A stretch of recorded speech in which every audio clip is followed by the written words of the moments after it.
Jeans প্যান্টের লম্বা কমানোর আমরা টেকনিক দেখব। দেখুন, আমরা প্রথমে যতটুকু কমাতে হবে মার্ক করে নিয়ে কেটে ফেলে দিচ্ছি।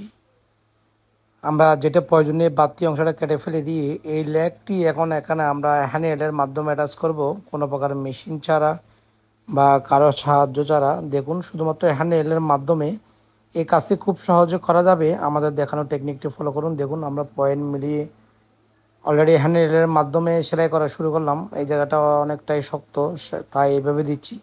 দেখুন, আমরা বাকি অংশটা কিভাবে করছি। আমরা একদম ছোট ছোট করে সেলাই দিচ্ছি, কেননা আমাদের সেলাইটি যেন অনেক টেকসই মজবুত হয়, অনেক দিন লং লাস্টিং করে। দেখুন, এই কাজটি করা খুবই সহজ। শুধুমাত্র হ্যান্ডেলের মাধ্যমে আপনি চাইলে ঘরে বসে এই কাজটি করতে পারবেন একদম খুব কম সময়ের মধ্যে। দেখুন আমরা কিভাবে কাজটি করছি। এরকম এরকম ইম্পর্টেন্ট ভিডিও পেতে আমাদের চ্যানেলটি সাবস্ক্রাইব করুন এবং একটি লাইক দিন। দেখুন, আমাদের অর্ধেক হয়ে আসলো, বাকি অংশটা আমরা এখন করছি।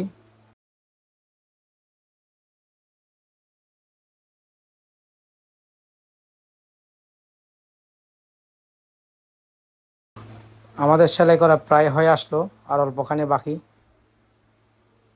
দেখুন, ইঞ্চের সেলাই রয়েছে।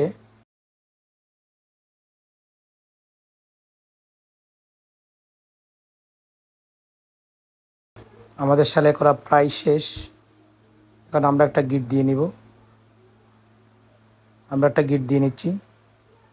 গিট দেওয়ার পর এই কাটা অংশটা থেকে যেন আঁশ বা সুতা বের হয়ে না আসে, সেজন্য আমরা আগে আঁশগুলো ভালোভাবে কেটে দিয়ে হ্যান্ডেলের মাধ্যমে আমরা ওভারলক করব। ওভারলকটি এমনভাবে করব, ওভারলক হয়ে যাওয়ার পর আপনি নিজেও বুঝতে পারবেন এটা কি মেশিনে করা হয়েছে না হ্যান্ডেল দিয়ে করা হয়েছে।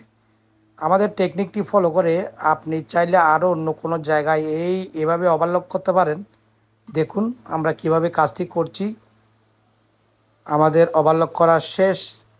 দেখুন কত সুন্দরভাবে আমরা ওভারলক করলাম। দেখুন আমাদের মেজারমেন্ট কমে গিয়েছে এবং বোঝাই যাচ্ছে না এখানে মেজারমেন্ট কমানো হয়েছে। আমরা একটু আয়রন করে দিলাম যেন আরও বোঝানো যায়। দেখুন কত সুন্দরভাবে আমরা একটি জিন্স প্যান্টের লম্বা কমিয়ে ফেললাম, কোনো প্রকার মেশিন ছাড়া এবং কারোর সাহায্য ছাড়া। দেখুন, আপনিও চাইলে এই ধরনের কাজটা খুব সহজে করতে পারেন।